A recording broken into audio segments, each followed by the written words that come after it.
A highly anticipated diplomatic development is unfolding as the United States and Iran prepare for crucial dialogue in Pakistan, a country increasingly stepping into the role of a global mediator.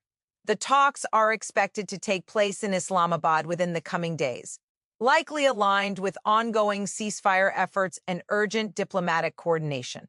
While an exact confirmed date has not been officially announced, strong indications suggest that high-level delegations from both sides are already in motion, signaling that negotiations could begin at any moment.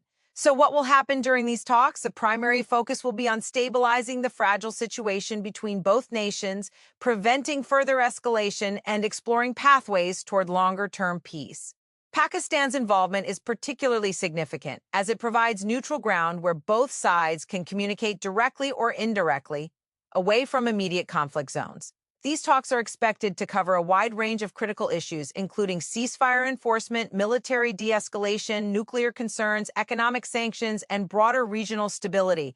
This moment is not just about diplomacy. It is about avoiding a potential large-scale conflict that could impact the entire world, from oil markets to global security dynamics.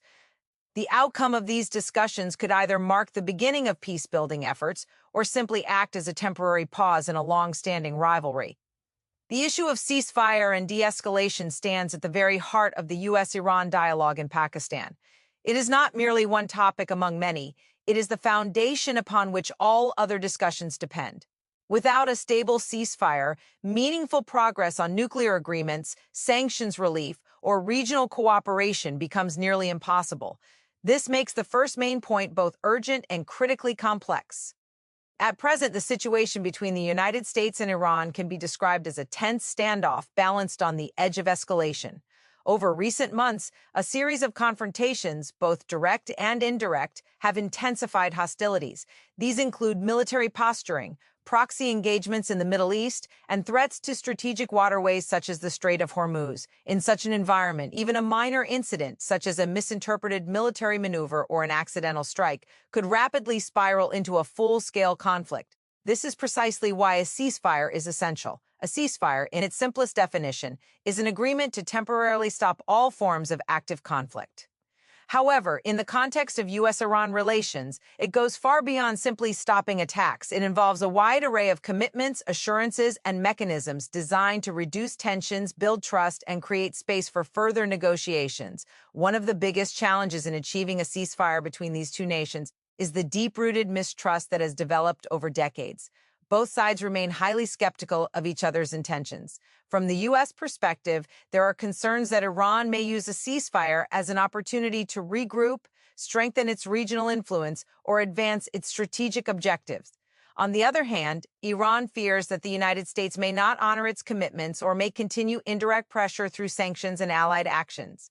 Because of this mistrust, a ceasefire cannot simply be declared. It must be carefully structured and verified. This is where Pakistan's role becomes particularly important. As a mediator, Pakistan can help facilitate communication, propose frameworks, and even assist in establishing monitoring mechanisms to ensure both sides adhere to the agreement. Such mechanisms might include third-party observers, intelligence sharing arrangements, or diplomatic checkpoints to address violations before they escalate. Another critical aspect of de-escalation is military disengagement. This could involve reducing troop presence in sensitive areas, limiting naval activity in contested waters, or suspending certain military operations. For example, reducing the presence of warships in the Strait of Hormuz could significantly lower the risk of confrontation, as this region is one of the most strategically important and volatile in the world.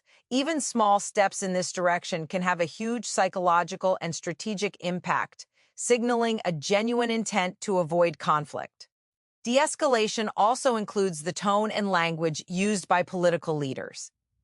In times of tension, rhetoric can be just as dangerous as military action. Strong or aggressive statements can inflame public opinion, limit diplomatic flexibility, and create pressure on leaders to take hardline positions. Therefore, part of the ceasefire effort involves a shift toward more measured, diplomatic communication, reducing the risk of misunderstandings and creating a more conducive environment for dialogue. An often overlooked component of ceasefire agreements is the role of indirect actors. also known as proxy groups. In the case of U.S.-Iran tensions, various regional groups and alliances play a significant role in shaping the conflict. These groups may not always act directly under the control of either government, but their actions can significantly influence the overall situation. As part of de-escalation, both sides may need to restrain or influence these actors, ensuring that they do not undermine the ceasefire through independent actions. Furthermore, ceasefire agreements are rarely permanent solutions. Instead, they are temporary arrangements designed to create breathing space. This means that both sides must use this time effectively to engage in deeper negotiations. If underlying issues, such as nuclear disputes or economic sanctions, are not addressed, the ceasefire risks collapsing, potentially leading to even greater conflict. Another layer of complexity comes from domestic politics within both countries.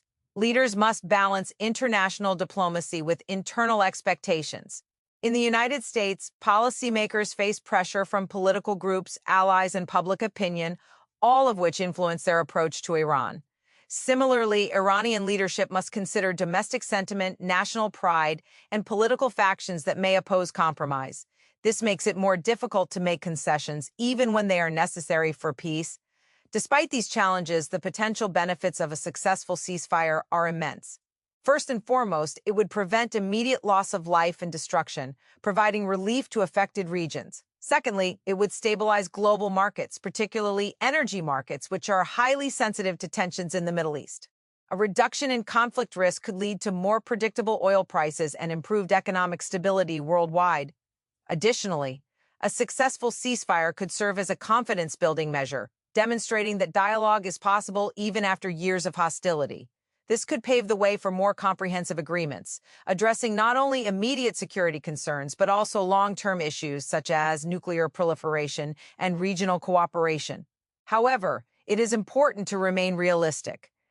Ceasefires are inherently fragile, especially in conflicts characterized by deep mistrust and complex geopolitics. Violations, misunderstandings, or external influences can quickly derail progress. This is why continuous diplomatic engagement, monitoring, and flexibility are essential. In conclusion, the focus on ceasefire and de-escalation in the U.S.-Iran talks in Pakistan is both necessary and strategic. It represents the first critical step toward reducing tensions and preventing a potentially catastrophic conflict.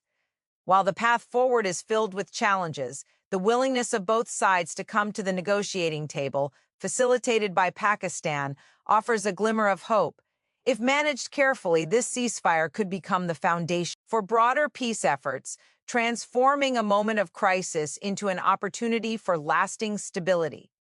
The issue of the nuclear program dispute between the United States and Iran is arguably the most sensitive, complex, and decisive element of their entire relationship. In the context of the upcoming dialogue in Pakistan, this topic is not just one of many, it is a core pillar that shapes trust, security, and the future balance of power in the Middle East and beyond. Any meaningful progress in U.S.-Iran relations ultimately depends on how both sides address this deeply contentious issue.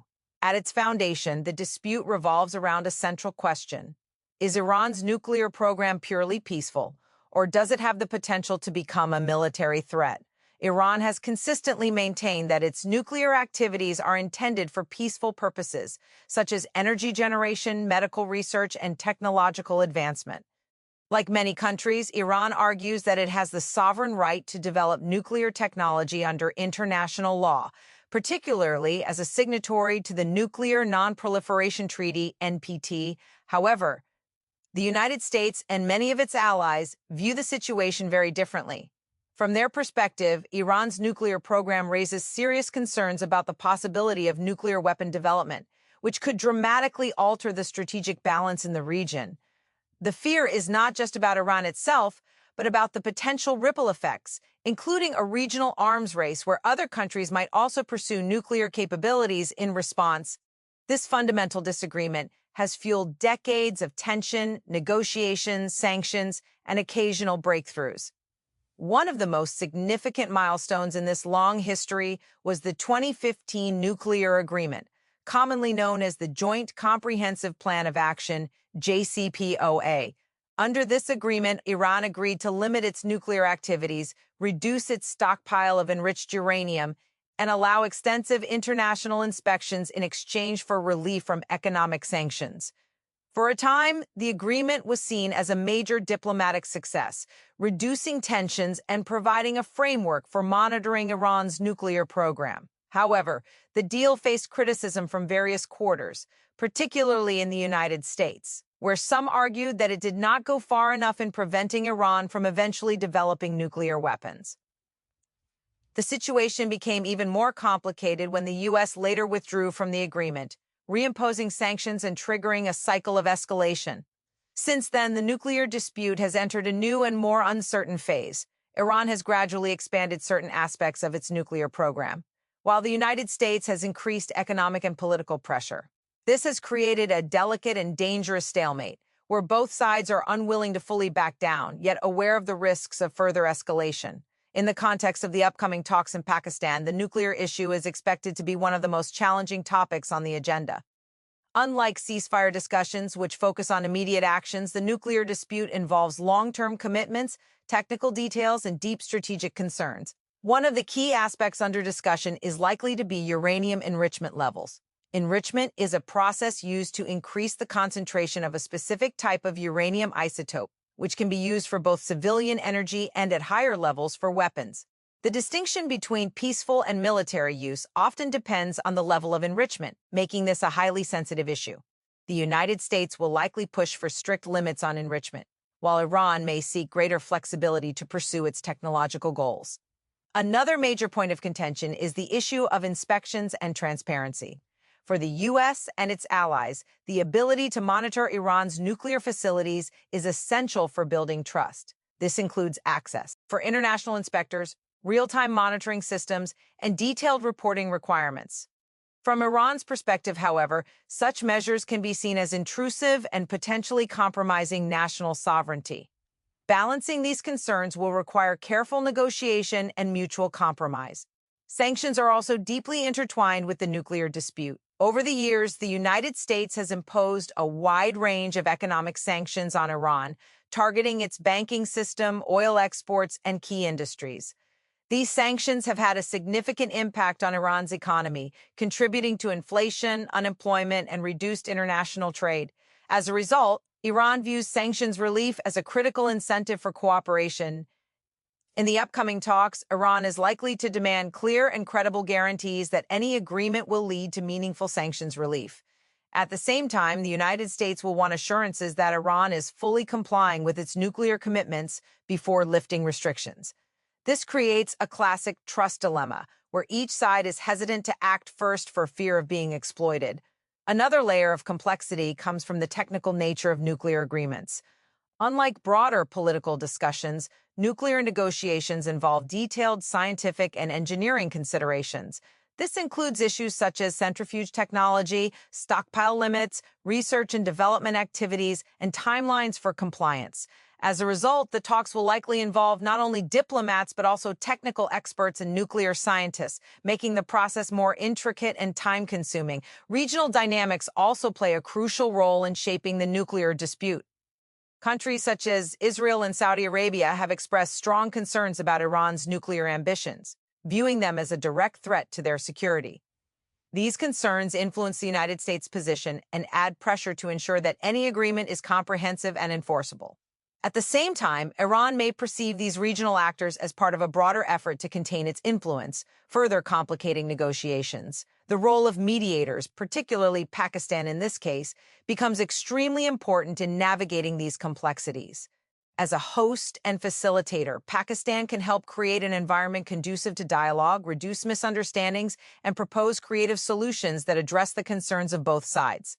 While Pakistan may not directly shape the technical details of the nuclear agreement, its diplomatic efforts can play a key role in keeping the conversation moving forward. One possible outcome of the talks is the revival or adaptation of a framework similar to the JCPOA. This could involve updated terms, stronger verification mechanisms, and phased implementation, allowing both sides to gradually build trust. However, achieving such an outcome will require significant political will, flexibility, and compromise. It is also important to consider the risks of failure. If the talks break down without progress, the nuclear dispute could escalate further, increasing the likelihood of confrontation. This could involve additional sanctions, increased nuclear activity, or even military considerations, all of which would have serious implications for regional and global security. On the other hand, a successful agreement could have far-reaching benefits. It could reduce the risk of nuclear proliferation, stabilize the Middle East, and open the door to broader cooperation on issues such as trade, security, and diplomacy. It could also demonstrate the power of dialogue and negotiation in resolving even the most entrenched conflicts. Public perception and media narratives also play a role in shaping the outcome. Both governments must manage domestic expectations, communicate their positions effectively, and avoid creating unrealistic hopes or fears. This adds another layer of complexity, as leaders must navigate not only international negotiations, but also internal political dynamics. In conclusion, the nuclear program dispute is the central challenge and opportunity in the U.S.-Iran dialogue taking place in Pakistan. It represents a convergence of technical complexity, political tension, and strategic importance. While the path to resolution is undoubtedly difficult, the willingness of both sides to engage in dialogue offers a crucial opportunity to address one of the most pressing security issues of our time. If handled with care, patience, and mutual respect, these talks could pave the way for a more stable and secure future, not just for the United States and Iran, but for the entire global community. The third major point in the U.S.-Iran dialogue, regional security issues, is one of the most complex and far-reaching aspects of the entire discussion.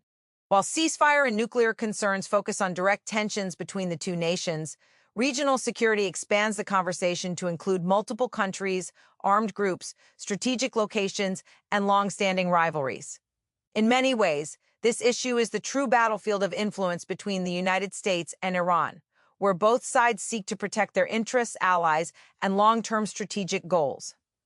At the heart of this issue lies a fundamental reality.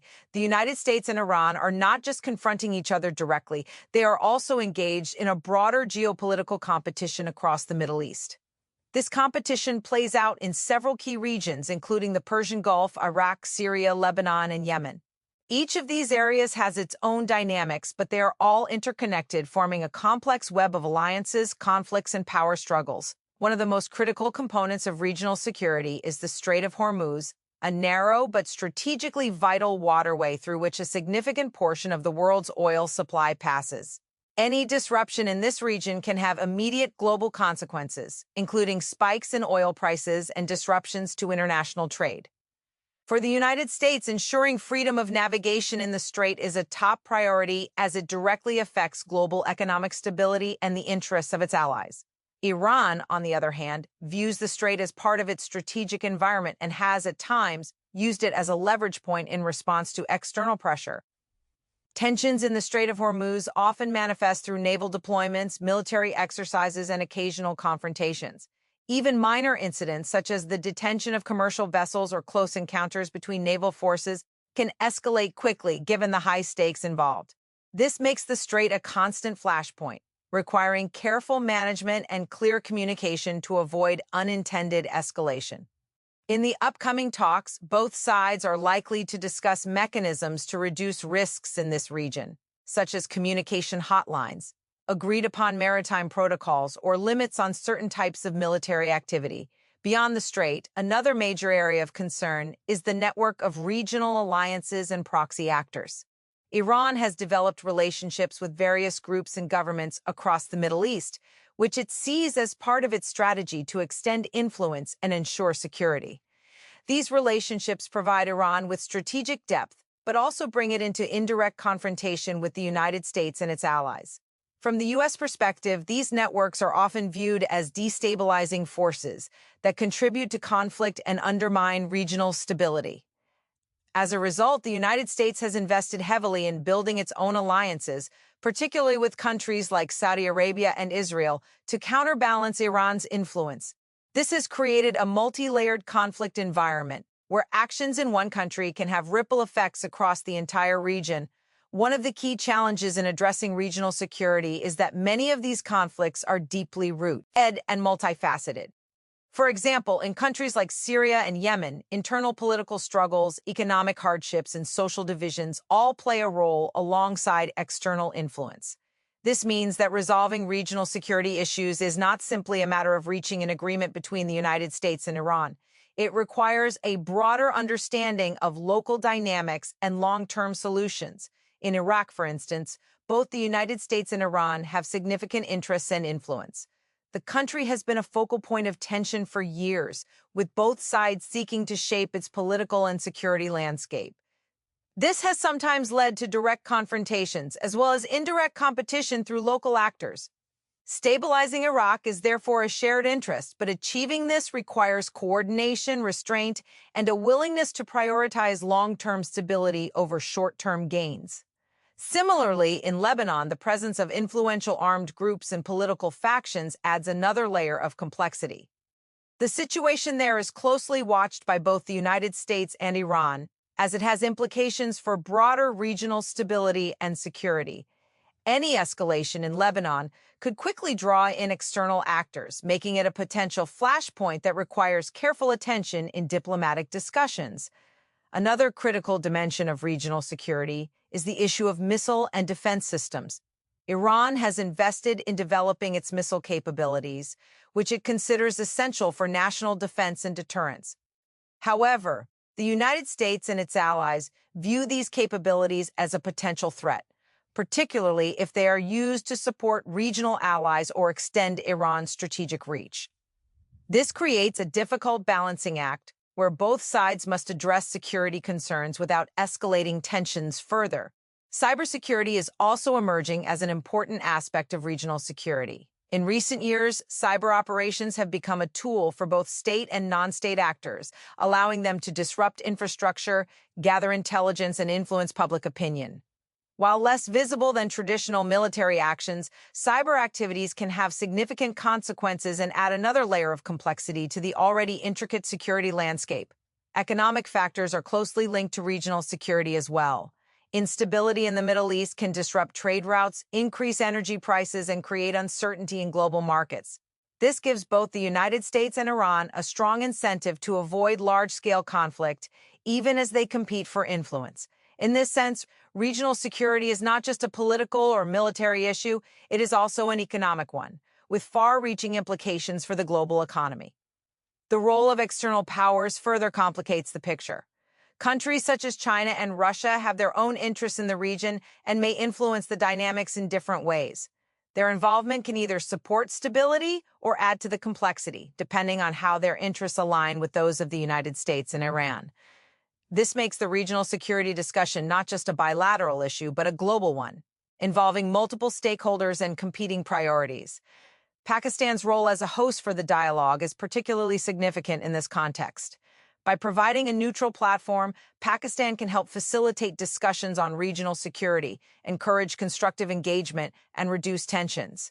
While it may not directly influence the outcomes of specific conflicts, its involvement can help create an environment where difficult conversations can take place. One of the potential outcomes of the talks could be the development of confidence-building measures aimed at reducing tensions across the region. These might include agreements on military transparency, limitations on certain activities, or mechanisms for addressing incidents before they escalate. While such measures may not resolve all underlying issues, they can help create a more stable environment and reduce the risk of conflict. Another important aspect is the need for long-term vision and cooperation. Regional security cannot be achieved through short-term fixes alone. It requires sustained effort, dialogue, and a willingness to address root causes of conflict. This includes economic development, political reform, and efforts to build trust among different communities and nations. However, achieving this level of cooperation is easier said than done. The history of the region is marked by deep divisions, competing interests, and cycles of conflict, all of which make progress difficult. Yet, the very fact that the United States and Iran are willing to engage in dialogue suggests that there is at least some recognition of the need for change. In conclusion, the discussion of regional security issues in the U.S.-Iran dialogue in Pakistan is both essential and extraordinarily complex. It goes beyond immediate tensions to address the broader dynamic shaping the Middle East. From strategic waterways like the Strait of Hormuz to proxy conflicts, alliances, and economic considerations, this issue touches on nearly every aspect of regional and global stability. While the challenges are immense, the potential rewards are equally significant. A more stable and secure region would not only benefit the countries directly involved, but also contribute to global peace, economic stability, and international cooperation. The fourth major point in the U.S.-Iran dialogue, sanctions and economic relief, is one of the most enigmatic, decisive, and emotionally charged aspects of the entire negotiation process. While military tensions and nuclear concerns dominate headlines, it is the issue of sanctions that directly impacts the daily lives of millions of people in Iran and plays a central role in shaping the country's political and economic behavior. For Iran, sanctions relief is not just a bargaining chip. It is a national priority tied to economic survival and sovereignty. For the United States, sanctions are a powerful strategic tool used to influence Iran's policies without resorting to direct military confrontation. To fully understand this issue, it is important to recognize what sanctions are and how they function. Sanctions are essentially economic and financial restrictions imposed by one country or a group of countries on another, with the aim of pressuring that country to change certain behaviors. In the case of Iran, the United States has imposed a wide range of sanctions over several decades, targeting key sectors such as oil exports, banking systems, trade, and access to international financial networks. These sanctions have had a profound impact on Iran's economy. As a country heavily reliant on oil exports, Iran has faced significant challenges due to restrictions on its ability to sell oil in global markets. Reduced oil revenues have led to budget deficits, currency devaluation, inflation, and rising unemployment. For ordinary citizens, this has translated into higher prices for basic goods, reduced purchasing power, and economic uncertainty. However, the effects of sanctions go beyond economic hardship. They also influence political dynamics within Iran, shaping public opinion and government policy.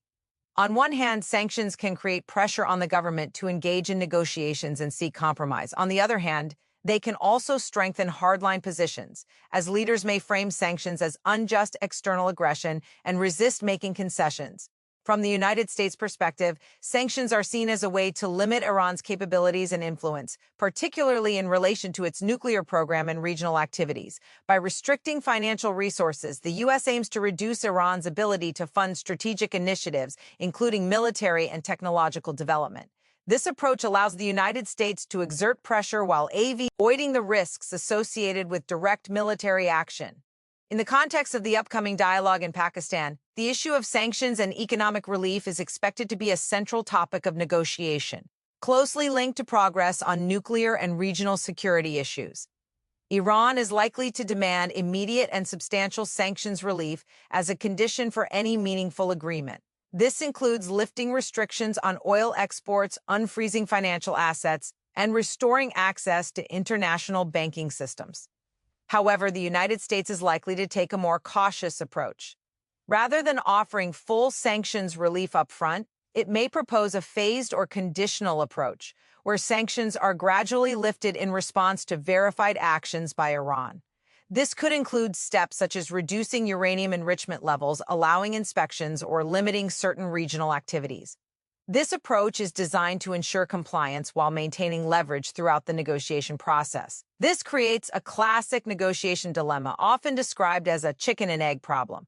Iran wants sanctions relief first to demonstrate goodwill and provide economic stability, while the United States wants concrete actions from Iran before making significant concessions. Bridging this gap requires creative diplomacy, trust-building measures, and clear timelines. Another important aspect of this issue is the concept of economic incentives. Sanctions relief is not just about removing restrictions. It is also about creating opportunities for economic growth and cooperation. This could involve encouraging foreign investment, facilitating trade agreements, and supporting infrastructure development. For Iran, access to global markets and financial systems could lead to economic recovery and long-term stability. At the same time, the United States must consider the broader implications of lifting sanctions. This includes concerns about how additional financial resources might be used by Iran, as well as the reactions of regional allies who may view sanctions relief as a potential threat to their security. Balancing these considerations requires a careful and strategic approach. The role of international organizations and agreements is also significant in this context. In previous negotiations, multilateral frameworks involving multiple countries help to coordinate sanctions and ensure compliance. While the current dialogue may be more focused, the involvement or support of other global actors could enhance the credibility and effectiveness of any agreement. Another layer of complexity comes from the legal and administrative aspects of sanctions. Many sanctions are embedded in legislation and regulatory frameworks, making them difficult to remove quickly. Even if a political agreement is reached, the process of lifting sanctions may take time, requiring coordination between different branches of government and regulatory agencies. This means that expectations must be carefully managed to avoid disappointment or misunderstanding. Domestic politics play a crucial role on both sides. In the United States, decisions related to sanctions are influenced by Congress, public opinion, and political considerations, all of which can affect the flexibility of negotiators. Similarly, in Iran, leadership must balance the desire for economic relief with concerns about national sovereignty and political legitimacy. Any agreement perceived as too one-sided could face internal resistance, making it difficult to implement. It is also important to consider the human dimension of sanctions. While they are designed as a political tool, their impact is often felt most strongly by ordinary citizens rather than policymakers. Issues such as access to medicine, food prices, and employment opportunities are directly affected by economic conditions. As a result, sanctions relief is often framed not just as a political or economic issue, but as a humanitarian concern. In the upcoming talks, there may be discussions about targeted or partial sanctions relief, focusing on specific sectors, such as healthcare, humanitarian aid, or limited trade. This could serve as a confidence-building measure, demonstrating goodwill while maintaining broader leverage. Such steps can help build momentum and create a more positive atmosphere for further negotiations. Another possible outcome is the establishment of mechanisms to ensure compliance and transparency. This could include monitoring systems, reporting requirements, and dispute resolution processes. By creating clear rules and expectations, both sides can reduce uncertainty and build trust over time. The global economic context also plays a role in shaping this issue. Fluctuations in oil prices, shifts in trade patterns, and broader economic trends can influence the priorities and strategies of both countries. For example, increased demand for energy resources could create incentives for integrating Iran back into global markets, while economic challenges may increase the urgency of reaching an agreement.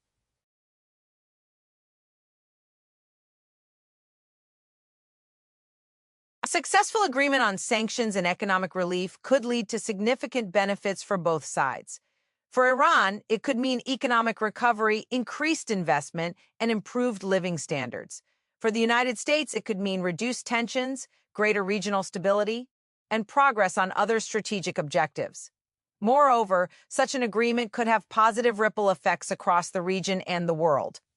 Increased economic stability in Iran could contribute to regional development, reduce the risk of conflict, and create opportunities for cooperation in areas such as trade, energy, and infrastructure. However, it is important to remain realistic about the difficulties involved.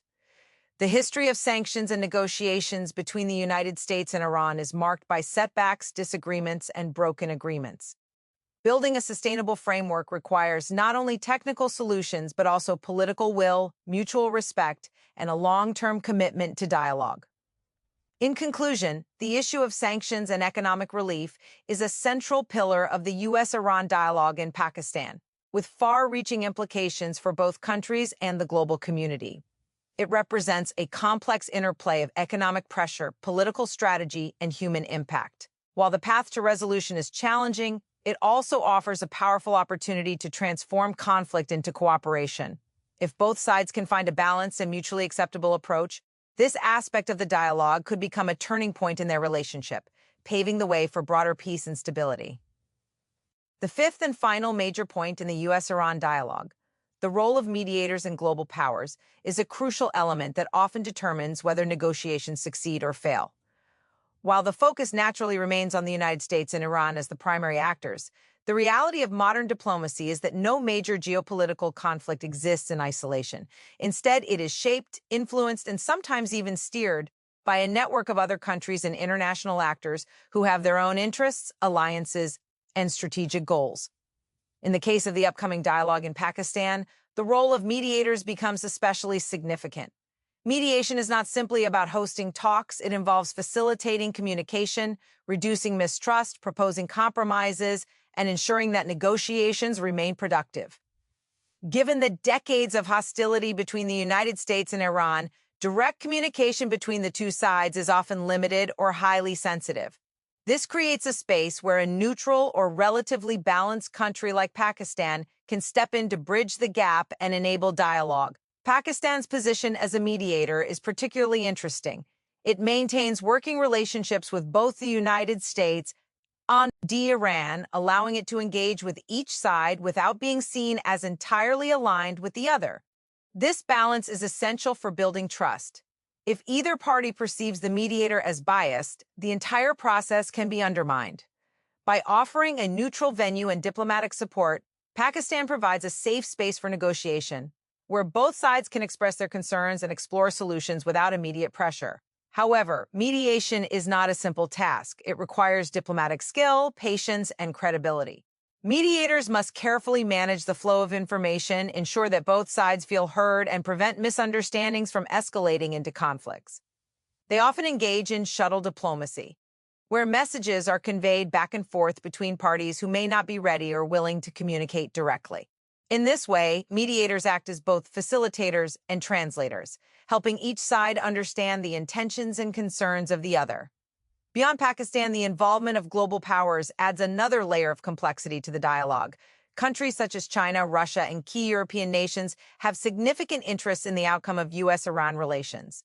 These interests may include economic partnerships, energy security, regional stability, and broader geopolitical influence. As a result, these countries may play supporting or indirect roles in the negotiation process. For example, China has developed strong economic ties with Iran, particularly in the energy sector. It has also positioned itself as a proponent of diplomatic solutions and multilateral cooperation. China's involvement can provide Iran with alternative economic and political support, which may influence its negotiating position. At the same time, China has an interest in maintaining stable global markets, which could encourage it to support efforts toward de-escalation. Russia similarly has strategic interests in the Middle East and maintains relationships with both Iran and other regional actors. Its role in previous negotiations, particularly those related to nuclear agreements, demonstrates its ability to act as a key diplomatic player. Russia's involvement can add weight to negotiations, but can also introduce additional strategic considerations, as it balances its own interests with those of the parties involved. European countries, especially those that were part of earlier nuclear agreements, also play an important role. They often act as advocates for diplomacy and multilateral frameworks, emphasizing the importance of agreements that are transparent, verifiable, and sustainable. Their involvement can help ensure that negotiations are not limited to bilateral considerations, but take into account broader international norms and expectations. One of the key challenges in involving multiple global powers is the risk of conflicting interests. Each country brings its own priorities and perspectives, which may not always align with those of the United States or Iran. This can complicate negotiations, as agreements must balance not only the needs of the primary parties, but also the concerns of other stakeholders. However, when managed effectively, the involvement of global powers can also provide additional resources, expertise, and legitimacy to the process. Another important aspect of mediation is the concept of confidence-building measures. These are steps designed to build trust and demonstrate goodwill between parties. Mediators often play a key role in proposing and implementing such measures. For example, they may suggest small incremental actions, such as humanitarian initiatives, limited sanctions relief, or temporary agreements that can help create a positive atmosphere for further negotiations. Communication is another critical area where mediators make a difference. In high-stakes negotiations, misunderstandings can have serious consequences. Mediators help ensure that messages are conveyed accurately and that both sides have a clear understanding of each other's positions. This reduces the risk of misinterpretation and unintended escalation, which is especially important in a context where tensions are already high. The role of international organizations should also be considered. While the current dialogue may be centered in Pakistan, organizations such as the United Nations or other multilateral bodies can provide frameworks, expertise, and support for negotiations. They can assist with monitoring agreements, facilitating discussions, and ensuring that outcomes align with international law and standards. Domestic and regional reactions to mediation efforts are equally important. In both the United States and Iran, leaders must justify their participation in talks and any resulting agreements to their domestic audiences. Similarly, regional allies and partners closely watch these developments, as they can have direct implications for their own security and strategic interests. Mediators must therefore navigate not only the negotiations themselves, but also the broader political environment in which they take place. Another key challenge is maintaining momentum in the negotiation process. Diplomatic talks can be lengthy and complex, often involving multiple rounds of discussion and periods of uncertainty. Mediators play a crucial role in keeping the process moving forward, encouraging continued engagement and preventing breakdowns in communication. This requires persistence and the ability to adapt to changing circumstances. Trust is perhaps the most important and most fragile element in any mediation effort. Decades of hostility between the United States and Iran mean that trust is in short supply. Mediators must work to build and maintain trust over time, demonstrating impartiality, reliability, and commitment to the process. Even small successes can help build confidence, while setbacks must be carefully managed to avoid undermining progress. The potential outcomes of effective mediation are significant. A successful dialogue facilitated by Pakistan and supported by global powers could lead to reduced tensions, improved communication, and progress on key issues such as nuclear policy, sanctions, and regional security. It could also set a precedent for future diplomatic efforts, showing that even the most entrenched conflicts can be addressed through dialogue and cooperation. On the other hand, the failure of mediation efforts could have serious consequences. It could lead to renewed escalation, increased mistrust, and a return to more confrontational approaches. This highlights the importance of careful planning, skilled diplomacy, and a genuine commitment to finding solutions. It is also worth noting that mediation is not a one-time event, but an ongoing process.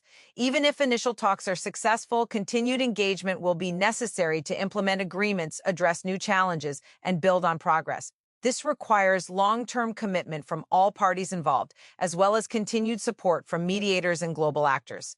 In conclusion, the role of mediators and global powers in the U.S.-Iran dialogue in Pakistan is both indispensable and highly complex. It involves balancing competing interests, facilitating communication, building trust, and guiding the negotiation process toward meaningful outcomes.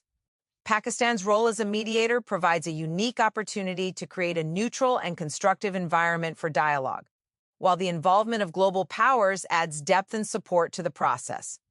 Together, these elements form a critical framework for addressing one of the most challenging geopolitical issues of our time. If managed effectively, this collaborative effort could pave the way for lasting peace, stability, and cooperation, demonstrating the power of diplomacy in an increasingly interconnected world.